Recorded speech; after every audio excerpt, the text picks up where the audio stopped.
किसने कहा था?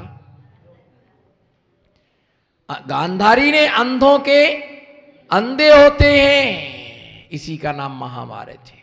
मिथ्या दृष्टि के मिथ्या दृष्टि होते हैं।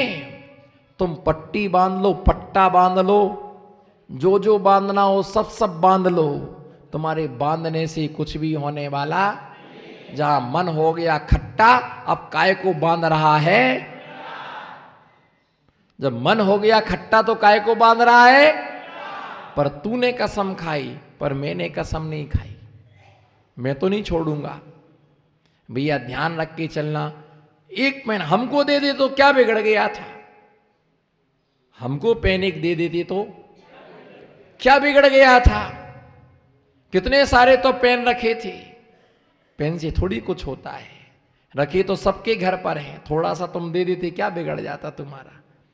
एक उसको दे दिया, मेरे को तो दिया ही नहीं। बस अब उसके बाद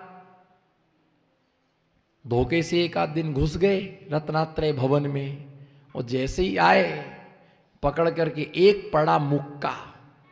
क्या पड़ा? तो रह गया हक्का बक्का, और श्रद्धान हो गया। उसके जेब में 2 पेन खोस दिए। ले बाबा, अरे वाह, कई महाराज आयो, कई महाराज आयो। पूरे बाजार में नचते घूम रहा। दुकान तो पंडित साहब आपको तो एक पेन दिया था, हमको तो कई महाराज आयो, कई महाराज आयो। बोलो ना, ढोलर बजाओ जिसको देखो।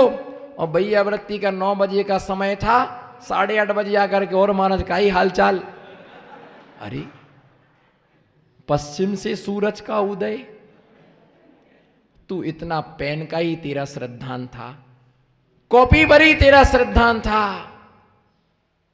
बोल देता मैं तो पूरा पेन का पैकेट क्या पूरा बोरा दे दूं, एक ले जा, पर तेरा श्रद्धान ना टूटे। तुम्हारा श्रद्धान नहीं टूटना चाहिए। हमारे चौकी में तो आई नहीं, हम नहीं आए तो क्रोध आ गया, और दूसरे दिन पड़क गए तो नाचने लगे।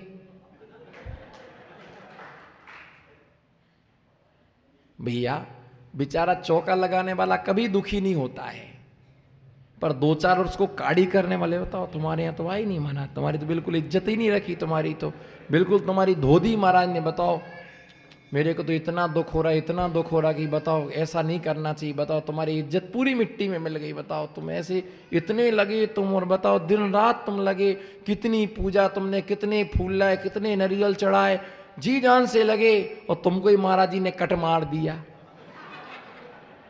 जैसे ही उठको कट लगा कि बेचारा वो, बंद करो चुप, ठीक है शांति रखो, हर समस्या का समाधान समय है। भैया इतना कच्चा श्रद्धान नहीं होना चाहिए। ऐसे हमारा श्रद्धान डगमगाए तो हम तो क्या मालूम चौमासे में कितनी बार पीछे कमंडल खूटी पर टांगे अपने घर चले जाते। बोलो ना धर्मपाल जी, आप तो बोलो मेरे तरफ कम से कम। ये जबान नहीं बोला तो कोई डोकरे ही मेरा साथ दे। अब तो आप ही मेरे लिए सहारे हो, कोई नहीं बचा और मेरा, आप ही सहारे हो। आपको देख के थोड़ा मुस्कुरा लेता हूं, आप हमको देख के मुस्कुराओ, हम आपको देख के मुस्कुराए।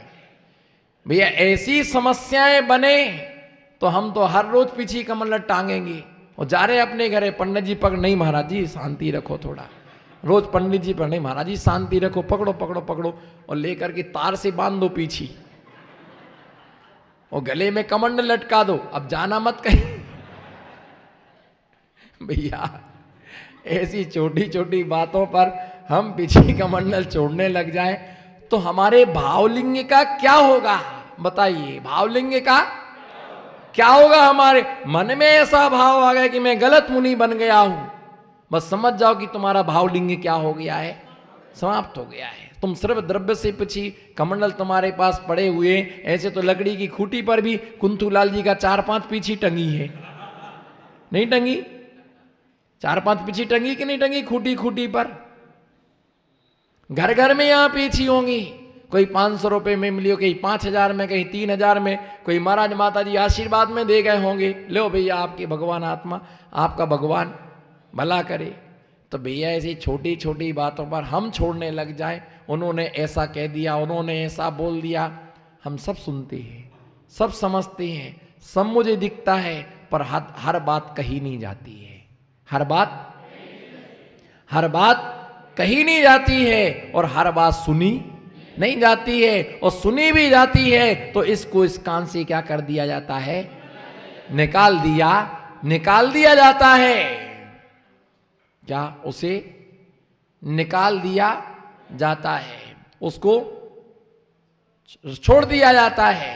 टूटे सुजन मनाइए, बोलो, नहीं मालूम, पूरा नहीं आता, सुनो ध्यान से, सीखो मेरे से। भली में मेरा वजन बहुत कम है पर बातें बहुत वजनदार हैं, मुस्कुराओ ना, मेरा वजन बहुत कम है पर मेरा बातें बहुत, उम्र तो 40-42 की है पर बातें मैं 80-90 साल की करता हूं। टूटे सुजन मनाइए, बोलो, टूटे सुजन मनाइए जो टूटे 100 बार, बोलो, टूटे सुजन मनाइए जो टूटे 100 बार, रहीमन धागा पोइए जैसे मुक्ता हार। टूटे सुजन मनाइए जो टूटे 100 बार, रहीमन धागा पोइए जैसे मुक्ता। अगर मोतियों का हार टूट जाए तो उठा करके फिर से क्या करना चाहिए, क्यों कीमती है मुक्ता हार। बार बार टूटे सुजन मनाइए, कोई अच्छा आदमी टूटे तो उसको मना लेना चाहिए। टूटे सुजन मनाइए जो टूटे अगर वो 100 बार टूटता है तो 100 बार उसको जोड़ने का क्या करो, प्रयास करो। जैसे मुक्ता, अगर मोतियों का हार टूटने लग जाए तो फिर क्या करना चाहिए, धागा डालना चाहिए, और जब वो हार बन जाएगा तो गले की क्या शोभा बढ़ाएगा। अगर प्लास्टिक की, कांच के मोतियों का हार टूटे तो उसको फिर से नहीं बनाना चाहिए। जो कीमती वस्तु उसको संभाल करके रखना, कीमती वस्तु को संभाल करके, पर अपना श्रद्धान इतना मजबूत रखना चाहिए कि छोटी छोटी बातों पर सम्यक, एक बार यदि उपसम सम्यक छूट गया तो पल्ले की असंख्यात भाग बीतने के बाद वो सम्यक प्राप्त होगा। और पल्ले का असंख्यात भाग कितना होगा, कितनी पर्याय ले लोगे तो भी तुम्हें सम्यक प्राप्त नहीं होगा। पढ़ो लब्धि सार, पढ़ो छपना सार। एक बार उपसम सम्यक छूट गया तो पल्ले के असंख्यात भाग बीतने के बाद वो सम्यक प्राप्त होता है। और कितना पल्ले का असंख्यात, कितने वर्ष निकल जाएंगे, पुनः सम्यक प्राप्त होना बहुत मुश्किल होता है, बहुत मुश्किल होता है। पंडित साहब, त्रियंचों को सम्यक दर्शन दो मास में उनके लिए प्राप्त, दो मास में सम्यक प्राप्त करने की योग्यता आ जाती। गाय, भैंस, घोड़ा, गधा, इनके 2 महीने में सम्यक प्राप्त कर सकते हैं, परंतु 2 महीने में उन्हें सम्यक प्राप्त हो सकता है। देवों के लिए, नारकियों के लिए अंतर्मूर्त में सम्यक प्राप्त होता है, और मनुष्यों के लिए 8 वर्ष में सम्यक प्राप्त हो सकता है। सम्यक तो उन्हें शीघ्रता से प्राप्त होता है, पर कितना भी सम्यक पन मोक्ष नहीं होता है। पर मनुष्य अंतर्मूर्त में चारित्र करके मोक्ष जा सकता है। तो भैया सम्यक को इतना कच्चा ना बनाए, हमारा सम्यक मजबूत होना चाहिए। सिद्धों में है ना, अभव्य जीवों से संसार कभी खाली नहीं होगा। अक्षय अनंत जीव राशि है, कितने भी जीव मोक्ष जाएं पर ये संसार का कभी अभाव नहीं होगा। ऐसे यदि त्रिलोक, तीनों लोकों में खलबली पैदा करने वाला उत्पाद उपद्रव भी हो तो भी काले कल्पस्ते भी सैकड़ों कल्प कालों की गति पीनाम बीत जाने पर शिवानाम। सिद्धों में, गुणों में विक्रिया, कोई भी विकार उत्पन्न लक्ष्य नहीं होता है। अगर तीनों लोकों में कोई खलबली मचा दे तो भी सिद्ध परमात्मा में किसी भी प्रकार का विकारी भाव उनमें उत्पन्न नहीं होता है। वे सदैव निर्विकार ही रहते हैं और आत्मा के स्वरूप में निमग्न रहते हैं, अनंत गुणों में निमग्न रहते हैं। उनके गुणों का नाश कभी होता नहीं है और संसार में वापस कभी वो आते नहीं है। तो ऐसे सिद्धों में कभी भी विकारी भाव उत्पन्न, और जिन्हें सिद्ध बनना है उनके हमारे आत्मा के परिणामों में भी ये विकारी भाव उत्पन्न ना हो, ऐसी हमें निर्मल भावना और चिंतन करना चाहिए। इसी मंगल भावना के साथ आज की इस देशना से मैं विश्रांति लेता हूँ। ओम नमः। सबसे क्षमा, सबको क्षमा। धर्म स्नेही बंधुओं, आचार्य समंद्रभद्र स्वामी ने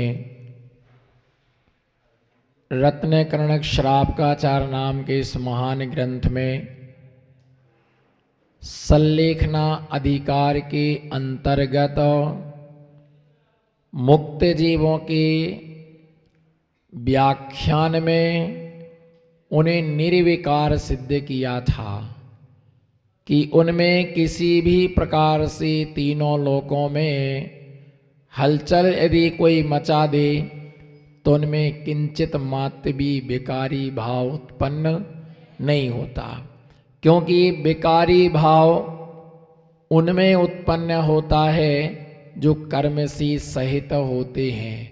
जो कर्म से रहित होते हैं उनमें विकारी भाव उत्पन्न नहीं होता। दूध जो होता है वो फीका होता है या मीठा होता है।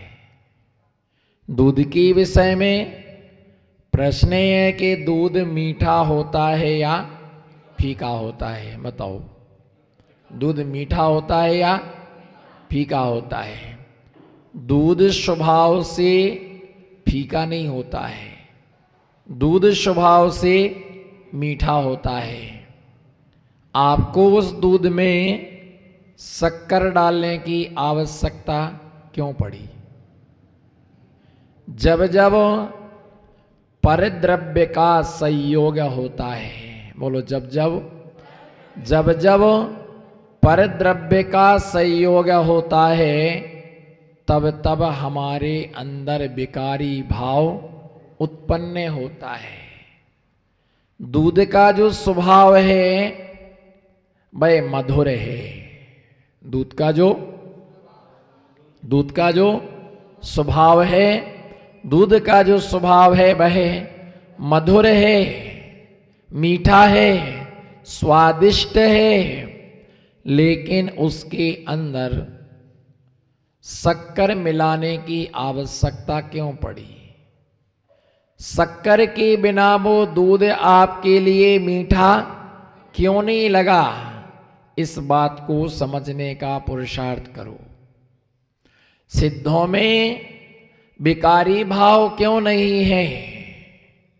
क्योंकि उनके लिए पर का संयोग नहीं है। उनके लिए उनके अंदर विकारी भाव, उनके अंदर विकारी भाव नहीं है, उनके अंदर वासना भाव नहीं है। जो कर्म की तारतम्यता थी वो क्या हो चुकी? तिरोभाव के लिए प्राप्त हो चुकी। जो दूध होता है वो मीठा होता है। शक्कर मिलाने की आवश्यकता क्यों पड़ी? बोलो, शक्कर मिलाने की आवश्यकता क्यों पड़े? शक्कर इसलिए मिलाई जाती है, शक्कर मिलाने के पहले उसमें पानी मिला दिया जाता है, और जब उसमें पानी मिला दिया जाता है तो उसकी जो स्वाभाविक शक्ति है उसका तिरोभाव हो जाता है और वो दूध फीका हो जाता है। इसलिए उस दूध के अंदर शक्कर मिलाने की क्या पड़ती है? आवश्यकता पड़ती है।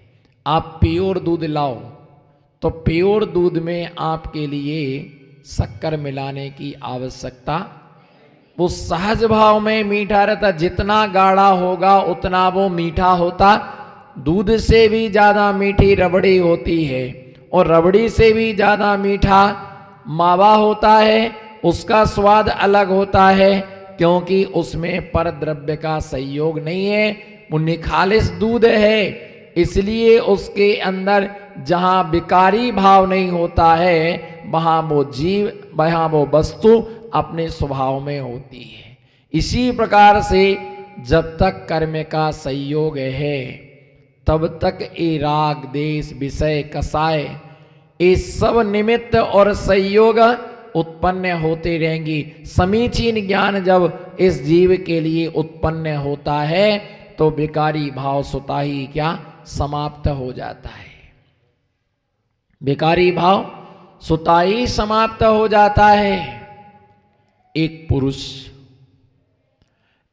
पुरुष जंगल में भटक जाता है। एक पुरुष जंगल में भटक जाता है। आत्म ध्यान से ही निर्वाण होता है। आत्म ध्यान से कर्मों का क्षय होता है। आत्म ध्यान से बोधि और समाधि की प्राप्ति होती है। पर द्रव्यों का ध्यान करने से जीव दुर्गति में जाता है।